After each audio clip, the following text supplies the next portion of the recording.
মানে আমি জানি যে আমরা এক সময় সঙ্গীহীন হয়ে যাব, আমাদের সাথে কেউ থাকবে না, আমরা সবাইকে হারাই ফেলবো, কিন্তু এতগুলো মানুষের জীবন চিরতরে অন্ধ পঙ্গু।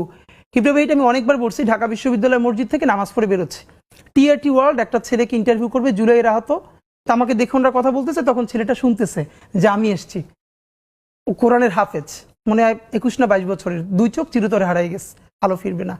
তো আমার কাঁধে হাত রেখে বললো কি যে হাদি ভাই, আমারে সপ্তাহখানেকের জন্য আমার একটা চোখে একটু আলো ফিরিয়ে দেওয়া যায়? আমি বললাম ভাই 1 সপ্তাহের জন্য কেন? বললো ভাই অন্তত আমার মারে আমার খুব একবার দেখতে মন চায়, আমার মা আমার অনেক নিষেধ করছিল অন্তরণে যাইতে, আমি ফিরে আসার সময় মারে দেখি নাই, আমার একটাবার মন চায় আমার মারে দেখি।